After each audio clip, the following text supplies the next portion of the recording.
ànd bi ak télévision Futurs Médias benn waxtu jot nag si yéen kon ci xibaaru digg bëccëg bi li ci gën a fës atep Khalifa Ababacar Sall ci alxames ji kon lañu ko jàpp ba waxtu wi kenn ci avocat maître Demba Ciré Bathily nee na saisiruñu leen ni leen boobee procès kon suba lay door ndax Khalifa Sall dana teew ca tatekaay ba am déet ñi ngi ci waxtaan terewul nee na xeex bi moom lu mu ci mënti doon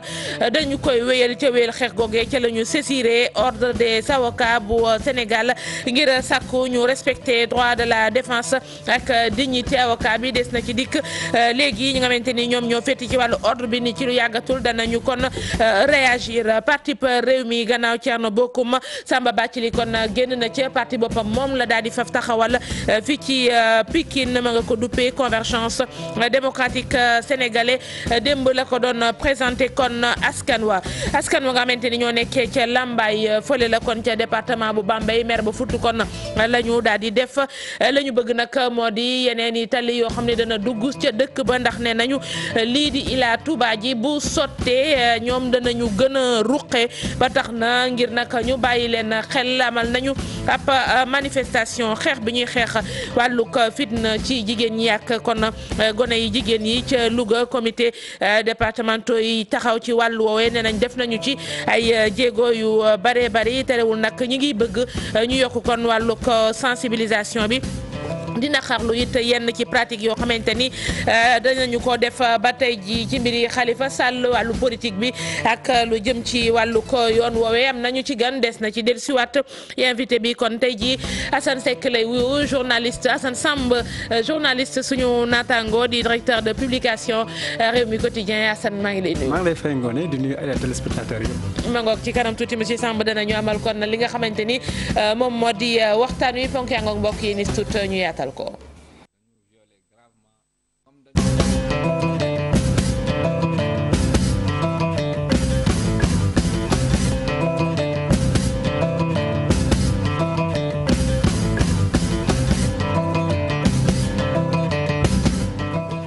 kii dellu nuyu leen rafetlu ànd bi ak télévision Futurs Médias nañ leen ko waxee procès Khalifa Ababacar Sall moom la ñuy nekk jamono ji alxames ji kon la ñu ko war a tàmbali avocat meerup Ndakaaru ñoom nag ci wàllu woowu la ñu wax daal rawatina kàddu yu tukkee ci maître Demba Ciré Bathily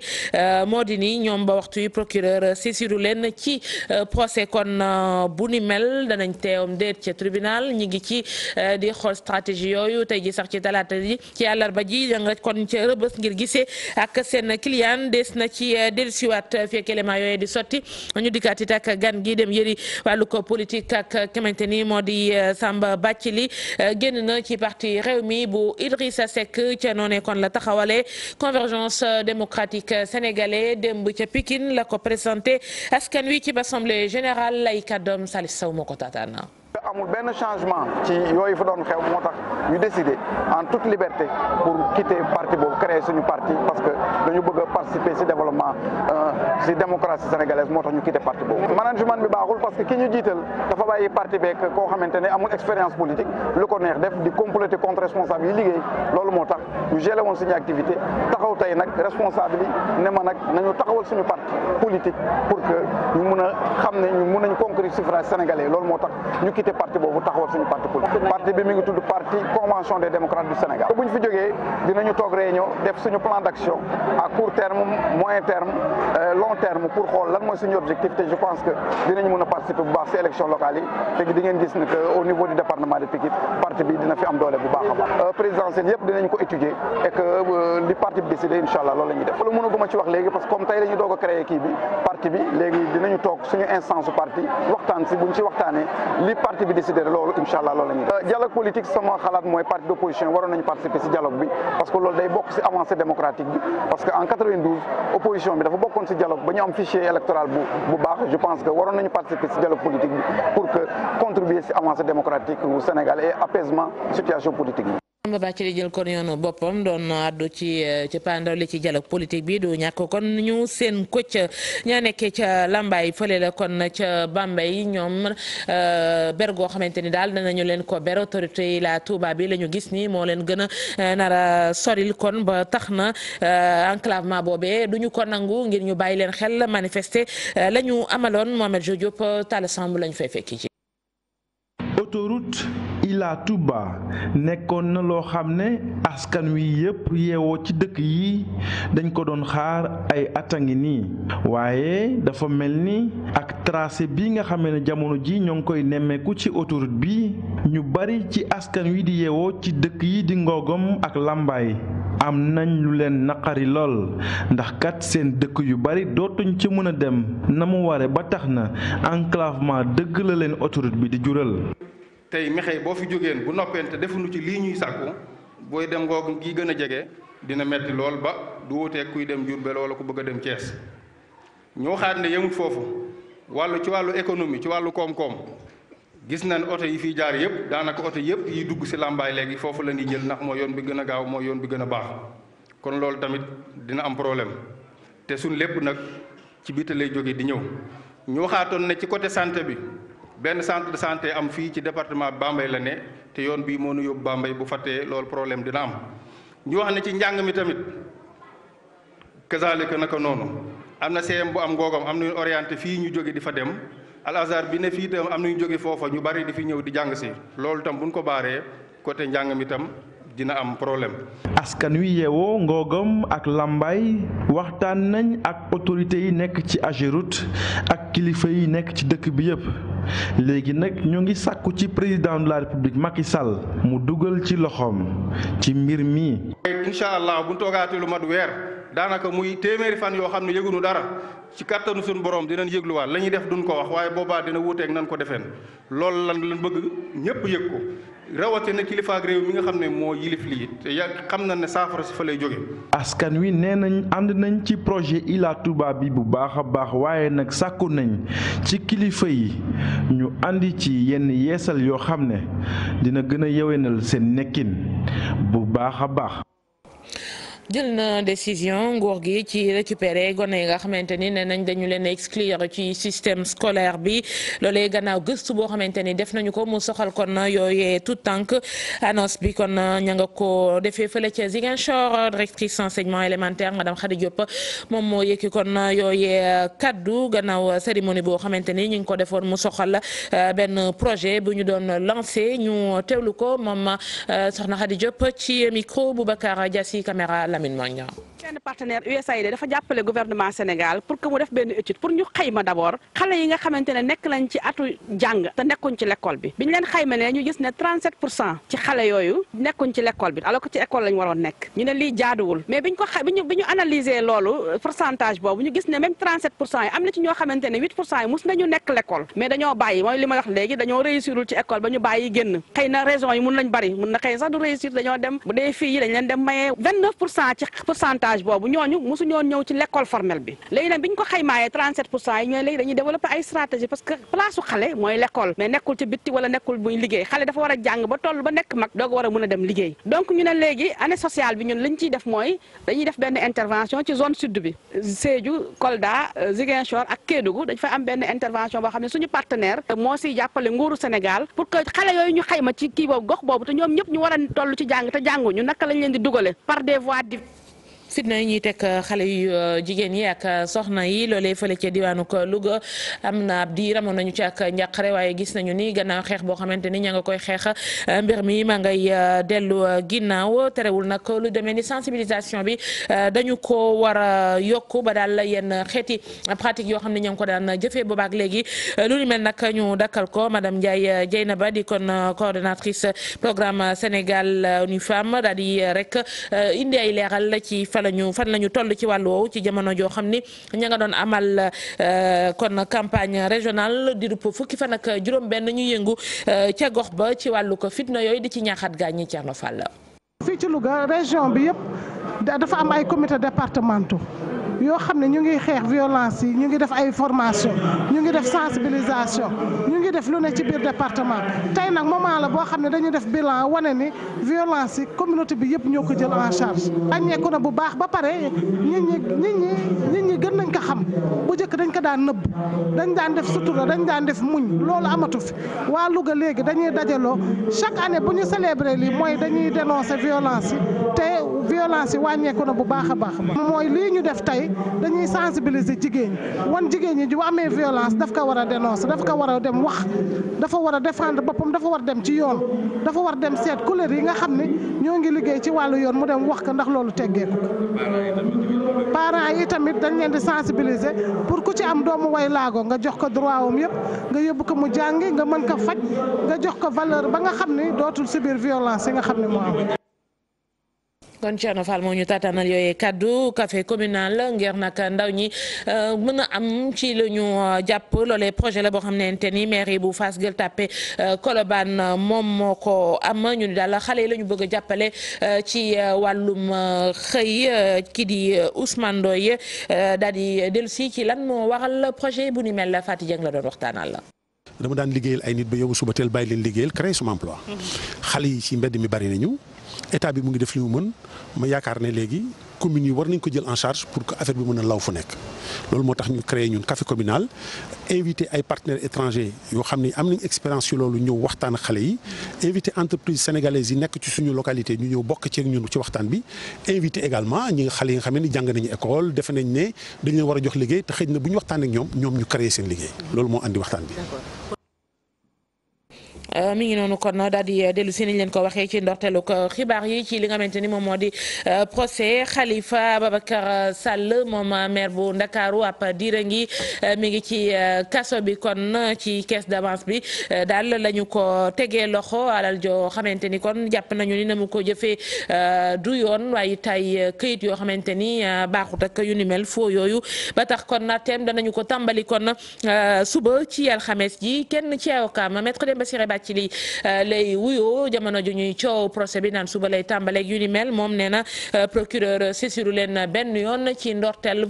atte bu ni mel ndax dinañ ñëw nag indi seen client ci kanamu tribunal am déet nee na ñu ngi ci waxtaan tey ji ci suba sax ñoom avocat yi Khalifa Sall demoon nañu kon ca Rëbës ngir nag seeti seen client waxtaan ak moom waaye nee nañu lum ci mënti doon danañ teew duñu teew xeex bi moom dana wéy maître Demba Ciré Bathily ak Mame Biram Diouf ci caméra Jafara Ba. soo amee yow suñu nee ëllëg man dama cee bokk ki ci bokk dafa am nu mu ko war a yëgee donc fi ak yëgee ko naka yoon waxee ni noonu la ko yëgee mënul jàpp ni mbir moomu am na su fekkente nag dañ koy jaay taxawal ci anam yoo xam ni jalgati yoon la loolu moom du lu bees ci mbirum Khalifa Sall Khalifa Sall tàmbali ji ba léegi dañoo frankulaay ci ay àqam ak yelleefam du loo xam ni man maa koy wax yéen sax xamal ngeen ko seen bopp tey xale bu ndox bi dox ci mbedd mi sax xam nañ dañoo jalgati àq ak yelleefu Khalifa Sall ci kanamu yoon xam nañ itam dañ ko singali rek ngir jéem a faagaagal xëy na yéene bu mu am ci wàllu politique donc loolu mooy wéy rek. yow nee nga yëgoo ni procès ëllëg dina am pour client. waxuma la ni yëguma la dama ni dafa am nu ma war a yëgee te na ma war a yëgee yëgewul yoon moo ni su fekkente atte dafay am ci anam yooyu man mii dañ ma ko war a yëgal ci kaw taxawaay ak cër ba ma yoon jox fi ak loolu nag wàccoowu nag moom mënuma jàpp ni yëg naa mais du tee dégg nañ ko ci mbedd mi waaye nag du man du loo xam ne ci mbedd laa ko war a dégg. bu am suba est-ce que di ngeen ci dem comme que tëdduruñ la. à chaque jour suffit sa peine loolu la tubaab wax tey la nañ bàyyi ba. bis bu nekk ak la nga war a lijjanti tey la maître Demba Ciré Bathily kenn ci avocat Khalifa Sall Assane Samb ma dellu nuyu la directeur de publication Rewmi kay suñu naataango mi ngi noonu atte bi jamono joo xamante ni suba la ñu koy door ñi ko fas yéene taxaw layoor ko ñi ngi naqarlu ñoom ci seen bopp procédure bi ni ñu war a yëguñu ko jëm ci atte bi. waaw jërëjëf Ngoné ñu kontaan baax si invitation bi effectivement da di procès boo xam ne déjà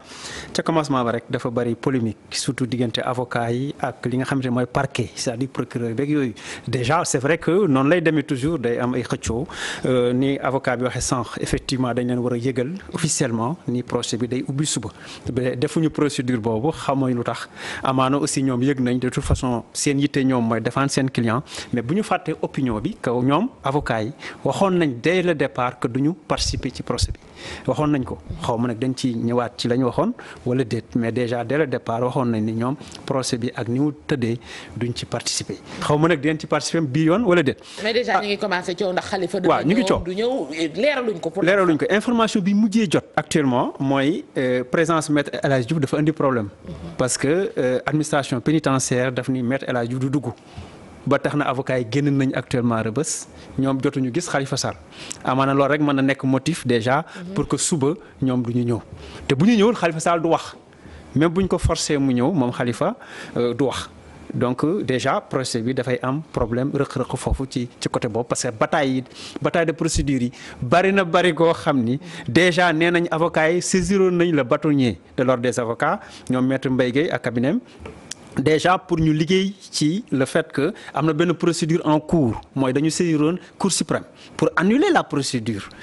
alors que Cour suprême joxeegul verdigam le juge d'instruction jël benn ordonnance de renvoi devant le ci kanamu le tribunal correctionnel ñu ne léegi loolu baaxul tamit violation procédure la. mais lu tax mu war a jafe Assane commission ad hoc bi waroon déglu finalement mujj ñu ñëw Rebeuss mbir mi mujjee sax ay grenade lacrymogène ci manifestant Khalifa yi tey jii maître El Hadji Diouf war a dugg si ñoom mbir mi singili la ñu ko gisee ba seen droit yu gën a élémentaire sax duñ leen ko accordé. très bien Ngoné c'est que dès le départ da ngay xool ni am na lu ñuy wax le principe d'égalité devant la justice normalement citoyen yëpp ñoo war a yem ci kanamu yoon or boo xoolee dafa am lu yoon may le parquet mooy le procureur général ba ci suuf procureur de la République substitut du procureur dafa am lu leen may ñu koy wax l'opportunité des poursuites ñoo am sañ ni kii la ñuy jàpp du ñu jàpp kii alors ci opportunité boobu day violer le principe d'égalité parce que boo nee maire bi dama koy jàpp yóbbu ko parce que dafa luubal caisse d'avance am na yeneen maire yu taxaw ni ñoom itam noonu lañ gérer woon caisse yi automatiquement maire yooyu dañ leen war a jàpp. te dara fekku leen ci ba tey. très bien loolu lañu le principe d'égalité alors en vertu du principe d'opportunité maintenant mooy yow mi am sañu jàppoo ñële nga jàpp kii moo tax ñu wax singali beneen bi mooy violation li ñuy wax immunité parlementaire dès que le député ñu élire ko mu mën a nekk candidat même si bu nekkee prison mën na nekk candidat comme mën na nekk candidat bu faloo rek dafay am lu ñuy wax mbubu kiraay mbalaanu kiraay bu ko sàng tout de suite donc war a génne quitte à ce que après boo lever nga dugalaat ko. est-ce que foofu du ay erreur de la part de l'État parce que mënoon nañu ko génne tey jii jublu ci ay procès bu boobaa ñu jàppaat ko te très bien boobaa dañuy respecter loolu mooy sama conviction loi kenn du ko violer loi bokk état bi moom loi bi c'est-à-dire que moom ci boppam loi bi daf ko tënk donc bu amee procédure bu ñuy appliquer dañ ko war a appliquer ni ñu ko war a appliquer tey spécialiste Sénégal bari na spécialiste ba nga xam ni ñoom seen bopp xam nañ bu baax a baax ni affaire bi tegul ci yoon de toute façon bu amee immunité rek avant ñu koy lever dañ ko war a génne ba pare parce que jarul ñuy dindi mbilaan moo xam ne yow bénéficié woo ko parce que nan ngay lever immunité koo xam ni moom bénéficié wul immunité bi xam nga amul sens déjà donc moo tax avocats yi xaw ñoom itam seen xel tey ci déjà le principe d'égalité ci ñëpp maire yi kenn sonalul woon moom Khalifa Sall la ñu singali ko beneen bi mooy immunité bi ñoom nag indi nañ ay c'est vrai ay recours yu dul jeex ci loolu justice nangu ko c'est vrai yooyu beneen débat la. ba ci sax caution bi. ba ci caution bi déjà parce que caution bi aussi c'est un problème parce que boo xoolee ñu bañal ko alors que nangu woon nañ ko ci Ndeye Khady Gueye nangu woon nañ ko ci kaneen ak kaneen donc je crois que bien immobilier xaalis la. bu ñu la ko garantir moo ëpp sax valeur xëy na xaalis espèce du dëgg moo ëpp garantie ensuite le maire lui-même am na li ñuy wax garantie de représentativité maanaam moom du daw du dem fenn mu ngi fi parce que kilifa la maire de Dakar la maire capitale bi la te moom jàpp ne deful dara kon lu tax mënuñu ko bàyyi ba kere ñu koy at. mais sa xalaat lan la ci état doon tiit benn xeetu liberté boobu ci ab diir ndax ministre bi waxoon na ko dañuy jëm ci procès luñ ci doon tiit ba waruñu ko mën a bàyyi ba tey jii mbir mi jur ay coow procédure ba xëy na ñu naan dinañ ñëw ak duñu ñëw. bonne question Ngoné xam nga da ngay seetlu boo sànnee sa xel tuuti da ngay seet ni Macky Sall mu ngi ubbi septennam maanaam gestion ci procès Karim Wade. muy un procès boo xam ne judiciaire la c'est vrai mais dafay am couleur politique mu ngi ko nar a tëj ci procès Khalifa Sall ñaari adversaire potentiel boo ko seetee Karim ñu ngi ko doon njort parce que waa PDS sax na bu ñu ko nee nañ mooy seen candidat n'est-ce pas Khalifa moo nekk à la tête d'une coalition forte boo xam ne Idriss Seck nga fa même Malick Gakou ñoom ñëpp ñu nangoo nekk ci ginnaawam kon ak adversaire potentiel la en 2019 ñun kon ñu wax ni calcul politique bi mu ngi ci maanaam politique ak droit ñoo mënta ànd ci benn néeg. même bu dee jëf am na tey politique bi mënuñu ko ci dindi maanaam bokk te nag mënuñu bokk néeg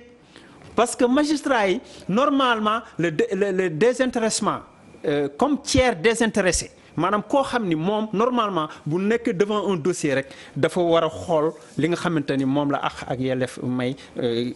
justiciable bi mu appliqué ko or dafa am lu feeñ tuuti nit ñi defuñu ci attention Maître Madické Niang en tant que ancien ministre de la justice dafa wax loo xam dafa trahir lépp lu ñu doon njort. daf ko firndeel mooy benn moom nee na moom moo tee Macky Sall ñu traduire ko ñu yóbbu ko en justice selon le principe de l'opportunité d'accord naa ci parce que le ministre de la justice mooy chef procureur. kon mën na wax ni bon bu ñu poursuivre kooku yoon may nag ko mais bu nee nag man maa tax Idriss Seck wala boog maa yombal le non-lieu ba nga xam ne Idriss Seck am na non-lieu kooku problème bu rëy la parce que Maître Madické avocat bu mag la du ma ko jàngal yoon xam na ne bu baax le ministère de la justice mënul influencer le juge d'instruction ba muy jël un truc de non-lieu kon dafa doy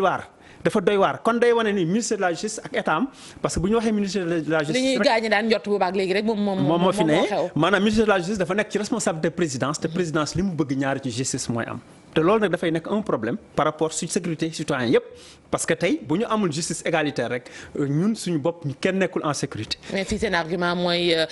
magistrat yi tamit ñoo xamante ne la ñu ils sont intègres kenn mënu leen commander mais ci fait yi dañuy wane. leneen loo xamante ni dañ leen commander parce que yaa ngi fàttaliku kii bi ñu jàppee Madiambal Diagne ci problème bi mu amoon en justice c'est parce que dañ ko jàppee ba journalistes yi mobilisé la mu waxoon mooy problème affectation magistrat yi parce que en réalité c'est vrai que normalement magistrat yi jugé ministère de la justice du seen kilifa. mooy le juge d'instruction également ministère de la justice du kilifaam mais Madické Niang wax na loo xamante ni niruwul loolu. beneen bi mooy boo ko seetloo le président de la République mooy présider les réunions du conseil supérieur de la magistrature ensuite le ministre de la justice mooy vice-président du conseil supérieur de la magistrature te foofu la ñuy décider. affectation avec avancement influence bi mu ngi fi. comme li am assemblée nationale rek député bi président du ko ni yow lii laa bëgg nga wax ko mais mooy xool li arrangé président mu nekk ci fii tamit justice bari na ñu ngi soupçonné quand même parfois justice di rangé wu ci position yoo xamante ni moo arrangé le président la République. mi ngi noonu Assane Samb kon directeur publication quotidien moom la ñuy dalal Assane teewlu xamante ni moom moo di le bâtonnier maître Mbaye Guèye loolee gannaaw avocat Khalifa Sall bi ñu ne kon dañu koy saisir ngir violation droit de la défense ak dignité de l'avocat lii la ci tontu. tontu na ñu nit dinañ tontu li ma bëgg a xam wax daal mooy en attendant ñuy tontu défense Sénégal du amul jafe-jafe yu bëri bu ma dee wax nag amul jafe-jafe yu bëri dama koy def ci cadre global justice dina am yenn saa yi benn dossier ñaari dossier enjeu yi tax mu indi yeneen wax waaye loolu mooy représentatif de la justice il faut ñu xam ni dafa am dossier yoo xamante ni nii actualité bi day def ba nga xamante ni nii day mel ni boobu dossier rek a existé Sénégal. avocat moom Sénégal gisuma Afrique réew mu avocat gën a indépendant que Sénégal kenn mësut a dégg wala nga gis avocat plaidé génn ñu indil ko problème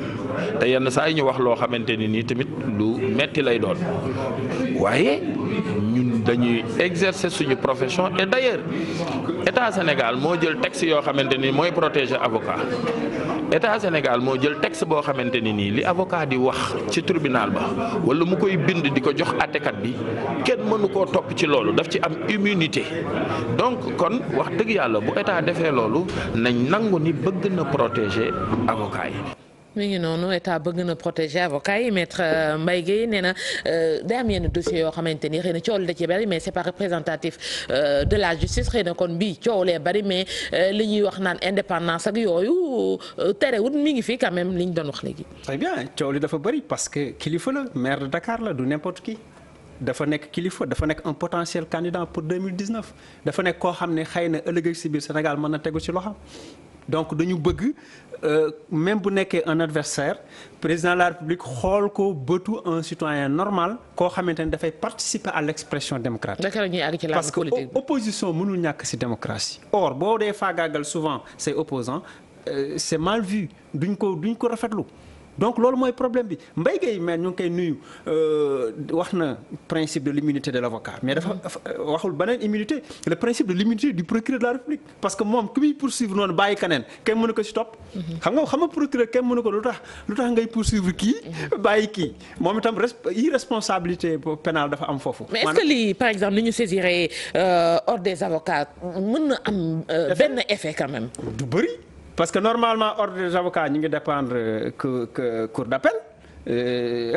foofu la ñu mën a débattre de certaines questions bu fekkente ni évidemment le magistrat certains magistrats def nañ yenn erreurs yi bon ñoom mënuñu am poids sur le procureur. parce que le procureur ñoom du ñu kilifa procureur. dégg nga parce que procureur mu ngi dépendre du ministère de la justice dépendre ñoom seen kii boobu. seen ordonnancement boobu. donc ñoom mënuñu ko jox ay ordre parce que moom mu ngi dépendre ci procureur général le procureur général dépend directement du ministère de la justice ñoom ñooy def seen liggéey. ñoom kon mën nañu wax depuis le début formalité la. saisir ordre dem beneen recours. ay dóor daaxee souvent noonu lay demee c'est vrai que mënuñu ko jàpp comme théâtre mais parfois daf koy niru loo xamante ni fa ñu jëm ñëpp dañ koy xam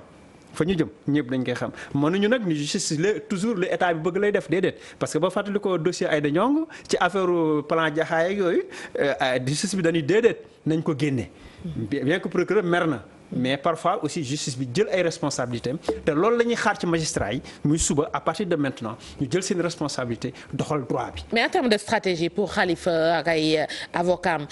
tey jii meilleure stratégie bi muy ñëw taxaw ci kanamu àttekaay bi wax wala ñi ko ñenn ñi duñ doxtee ñëw toog du yëy yàbbi ci li ñu jàpp ni mbiru politique la mbiru singili. question bu intéressante la Ngoné mais dafay difficile pour ñu andi tontu bi parce que tey effectivement mën nañ def benn stratégie comme Karim Wade comme Hissène Habré. dossier bu xumbe nii ñu ni du ñu ñëw déjà loolu rek échec la ci accusation bi parce que ñoom ñoo fay nekk di wax d'ailleurs Hissène Habré dañu obligé wut ay avocats ñoom maître Abdou Gningue maa leen di nuyu baax. koy défendre par force pour ñu koy défendre par force alors que ñooñu du seen forcément du ñu ay avocats am parce que choisiru leen alors fii bu ñu ko defee dafay indi gàkk parce que effectivement bu ñu xamee. mais tam condamnation d'avance parce que. voilà bu ñu xamee ni forcément dañ koy condamner c'est mieux ñu bañ a taxaw foofu parce que ten taxaw foofu day dëggal procès bi. évidemment parfois aussi